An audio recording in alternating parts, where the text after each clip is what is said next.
Mimi nawapa mkasa mmoja. Nakumbuka kwenye ile sijui mambo ya mwenyekiti na nini, nilikuwa Instagram nimeposti Diva akanijibu. Mimi niliandika kwamba kuna wasanii wanatudharau kama kina Jux, au tujawahi kuomba interview wakatupa kama Karima Story, kwa sababu wanatuchukia sijui media kimbea mbea, sijui media ya nini, lakini wakiwa na issue yao wanapewa ubalozi, sijui Priscilla, sijui tukampokea nani, wanatuita. Nikasema sasa mbona tukikomba interview unatunyima? Sasa nikawa nimecomplain Instagram kwa namna hiyo. Diva akaja akanijibu akaniambia, wewe Kari, kwanza hao Master wanakupa maisha sijui nini. Nikamwambia dada, mimi sijasema kuhusu maisha. Jux ananipa maisha wapi? Jux hajawahi kunipa hata Kari push hiyo nyimbo akanipa hata 10,000. Hajawahi. Haya, ananisaidia maisha mimi wapi? Bora hata mngemongelea Diamond. Diamond anainua vipaji sana, sio vipaji tu vya muziki, hata watu wanaomzunguka. Sio mchoyo anagawa riziki. Hakuna msanii mwingine anafanya kama Diamond. Hakuna. Chukua hiyo kutoka kwangu. Sasa Diva alivyonivamia vile, akaanza kufanyaje? Akakimbilia kushtaki. Kuna mwandishi huyu sijui hana ithibati, akaenda kushtaki ithibati. Nikamwambia nasikiliza. Kari, unatakiwa kuripoti hapo ithibati. Nikamwambia sawa, hamna shida. Mimi nikajua sinaitwa tu, nafika kule ndo nakuta hayo. Nikasema hamna shida. By the way, mimi by profession nimesomea uandishi wa habari. Mimi si kwamba nimevamia tu kwa mambo ya kuandika hii. Hapana, mimi nilienda shule kwanza, nilikaa kitako nikasoma, ndo nikaja mtaani. Nikachagua sitaki kudili na mambo ya siasa, sitaki kudili na mambo ya nini. Nikachagua kudili na wasanii, interviews za wasanii huku na huku. Sasa Diva alijua mimi nimekurupuka, labda mimi ni kama kina Mwijaku, sijasoma uandishi, nimevamia tu. Akakutana na kisiki cha mpingu. Siku ya kuja sasa nikamwambia, nimekuja nimetikia wito, wakaniambia mambo yao pale. Nikamwambia Diva amenishtaki kwamba ninamtumwe. Sawa, yuko wapi? Nataka nimsikilize. Diva hajaja. Kupigwa simu, mimi niko mkoani. Nikamwambia basi apange tarehe ambayo yupo yeye anahitaji kuja na mimi nije, ambaye atakuwa free, kwa sababu mimi mwenyewe namtumia yeye. Ndo mwenyewe ndo alianza kunichokoza, na yeye ndo anaanza. Mtu unaposti vitu vyako, yeye anavidandia kwa mbele. Kwa nini usikae kama mtazamaji? Akadandia kwa mbele, kuja kuita kwenye ithibati hataki kuja. Nikamwambia mimi mwenyewe nilikuwa namtamani sasa sana nimwambie aseme mimi wapi nimemchokoza, kati yeye pale ndo alinitukana. Yaani kwenye live kwenye page yake alinitukana na niliscreenshot na mpaka leo nimehifadhi. Amenitukana tena tusi la nguo. Nikasema mimi dada, mimi nimegombana naye wapi? Sijawahi kugombana naye popote. Kwa nini ananifanyia hivi? Alafu mbona sisi ni marafiki? Yaani sijui Master wakoje. Yaani anaweza kagombana out na wewe from nowhere. Anagombana nawe hata mjagombana, na mtu tunaweza mkao ni watu ambao wakukutana kila siku. Nikasema makubwa haya. Kuambiwa pange tarehe, jamani, miezi imeshaisha sijui 6. Apange. Jamani, weekend hii ilikuwa ndefu sana kwa msanii wetu. Kiki ni Gigi Mapesa, Gigi Mane. Jamani, alikuwa anaumwa. Ilikuwa ndefu sana weekend yake.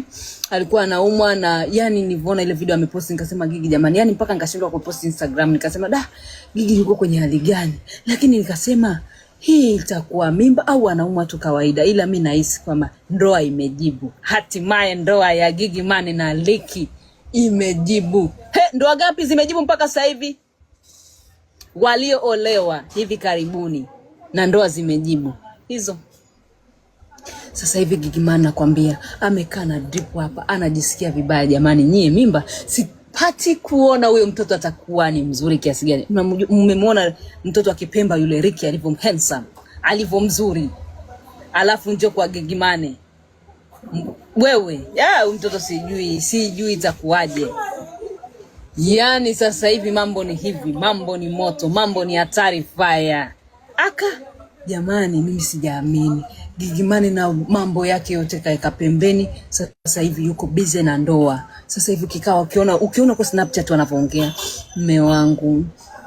Unajua ile Gigi anakuandikia anasema ili nanipenda hili jamani, na mimi nampenda kufa mume wangu. Yani kila dakika 2 mume wangu. Jamani, kwanza ukiona wanavyoongea Kariki kama kana aibu. Yani jamani, kama mapenzi ya kwenye Telemundo. Yani kama una Snapchat za hawa watu, wewe enjoy maisha. Mimi napenda kufuatilia Snapchat za wasanii kule, wanajiachia hadi raha. Yani wanajiachia vitu vya tabia mbaya. Tukasema jamani, ukishaolewa hamna kingine unafuata zaidi ya tabia mbaya. Mimi na enjoy. Kwa hiyo ukishaolewa mtoto, jiandae, kaa vizuri, muda wowote mambo yanajibu. Ndo kama hivyo jamani, mimba imetaradadi. Mimba imempendeza Giggimani. Kipindi cha kwanza cha mimba mnakijua ni kina matashtiti, kina eka. Unachoka. Mambo sijui kutapika, kukaa karibu na ndoo. Mimi nashukuru Mungu mimba yangu yani sijawahi hata kutema mate. Yani nashukuru Mungu sana. Jamani, watu ukifikia ile mimba ambao ni unasikia kichefu kutema mate jamani. Wale wadada wanaotrend kwenye mitandao ya kijamii. Mmoja ni mfanyabiashara na mzungumzia Nifa Jovin, mwingine ni mtangazaji wa Wasafi. Jamani, wamejikuta wameingia kwenye sekeseke. Of course mkorofi tunamjua ni nani. Mkorofi alianza kuongea kumwandikia mwenzake ni alikuwa Diva. Alianza kuandika story ambayo iliandikwa kwenda kwa Nifa. Story ya Nifa hakuipenda, akamjibu bila kujua yule dada. Ukimjibu dada Wasafi, ukimjibu ndo kwamba umemchokonoa, umempandisha maruani. Yani kama umempandisha maruani. Alipomjibu tu Nifa akalambwa block. Na ndo kawaida yake. Kila anayecomment vibaya kwenye nani akimshutumu hivi analambwa block. Sasa mimi nikasema sio shida. Wewe Diva asiende kuongea, akaanza kumsema Nifa vibaya kwenye post ya mtu. Afu umemblock mtu, sasa unamsemaje ili aoneje sasa hata unaje? Akaenda akamsema.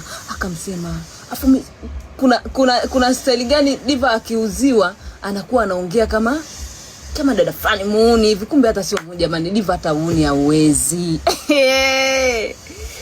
Jamani, nikasema mbona Nifa kama ni kwenye hili sakata, mbona kawa mpole sana. Unajua Nifa angeza kumcharua yule, akamcharua vibaya mno. Na mkae mkijua Diva hanaga marafiki. My dear friend, Diva kuwa naye rafiki yani unatakiwa uwe naye makini kiasi kwamba muda wowote anakuamshia, muda wowote yuko lelelele. Yeye ndo anayetakiwaga kutitiwa kama malaika. Anaona watu wengine, bwana wewe deserve kuwa malaika, mimi ndo malaika. Sasa kakutana na kichwa cha Nifa. Kagonga mwamba. Nifa naye amogopi, hamfanyi nini naye kamwamshia. Nifa rafiki yake alikuwa Janelle. Wewe Janelle hajakaa naye, Janelle hajakaa naye vizuri. Nakwambiaje, huyo dakika mbili mbele mnagombana. Yani ndo hivyo yuko. Yani hanaga rafiki. Alafu mimi hata siwezi kusema ati ni uhaya kama anavyosema hapa. Sio uhaya, anajizima data. Yani ndo hivyo tu, hakuna uhaya wa aina yote. Yani yule pale ni kama anajizima data, anajionaga yeye ndo queen, yeye ndo atakuwa kutitua vizuri. Wengine nyewe hampana, yeye kina Nifa nyewe hamwezi kutitua vizuri. Sasa mimi natamani Diva ingia anga za Nkoti. Nyewe watesi mtakuja kunihadisia. Yani Diva anapenda Kajala. Mimi bwana naona kama ana ujauzito. Mbona anavoenda na mimi nakuwa nakataa? Kajala sio mjamzito, anafanya mazoezi, hasikia hata kilalamika. Jamani, mimba gani hiyo? Alafu kuna mtu mimi naona kama aliniambia kali kwa alipofikia Kajala hawezi kupata mtoto. Jamani, ni kweli? Lakini mimi aliniambia mtu wa ndani kabisa kwamba Kajala mjamzito. Kwani simwamini kweli jasusi huyo? Haya, tutafute sponsor. Nikamwambia kumbe Nifa kaiba. Sio yeye, ile video ni real na ilikuwa ni wanandoa wanaoana. Ngoja niwaonyeshe picha zao. Mambo kwa ushahidi. Okay guys, watu wameanza kuchanganyikiwa na mambo ya Nifa. Nifa anajua kuwachanganya watesi. Ilikuwa jana saa 8 usiku, niko macho. Mtesi akaniambia Kari, siwezi kukaa nalo hili rohoni. Nikasema nini tena Mtesi? Nifa huko kachafua hali ya hewa. Nikasema nimeona kaposti kama anaolewa. Nikasema mama mtume, Nifa kapata mume. Jamani, Nifa kapata mrithi wa OG. Na enjoy mimi jamani. Kama anaolewa jambo la heri, mimi nafurahia. Akasema Kari wewe, Nifa anawachanganya watesi wake. Anajua watesi wake watateseka. Kwani vipi anawachanganya jamani? Kasema save the date tarehe 25 mwezi wa 4 Nifa anasimamisha mji. Nifa anafunga ndoa. Akasema we subutu. Nikamwambia wewe acha kunichanganya wewe. We Nifa hawezi kuwa haolewi. Hawezi kuposti kitu kama hafanyi kweli. Account. Angalia. Nikaangalia jamani hii account. Achaneni na screen protect, angalieni account. Sijapata muda wa kubadilisha. Mmeiona hiyo video? Mmeiona video? Nikaona ni ile. Afu hapo wameandika saving the date. Ilikuwa ni tarehe 11 Aprili 2026. Kumbe nikasema mtume. Kumbe Nifa kaiba. Sio yeye, ile video ni real na ilikuwa ni wanandoa wanaoana. Ngoja niwaonyeshe picha zao. Mambo kwa ushahidi. Hii hapa, hawa hapa walikuwa wanaoana, ndo wana hiyo video. Hata nikutafutie kucha za huyo dada. Hizi hapa kucha zake ambazo na hiyo pete mmeiona, ndo hawa hapa. Walikuwa wanaoana. Nifa akapenda the video, akaona ugumu kwenda usiku wa manane ataenda kushuti wapi. Akaona achukue ya kwao na aiposti. Jamani, mji kama ufatili mambo utachotwa wewe. Lakini ana jambo lake, huenda anaolewa kweli. Kuhusu kuolewa kweli, inawezekana ikawa kweli. Ameshasema save the date tarehe 25 mwezi wa 4.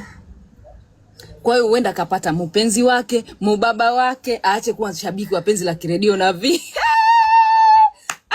na enjoy bibi jamani. Nifa anahangaika nini jamani? Video labda kaipenda. Alijua sema wale wana followers 2000. Yeye alichukua amenoti kwenye akili yake kwamba hawataweza kupata.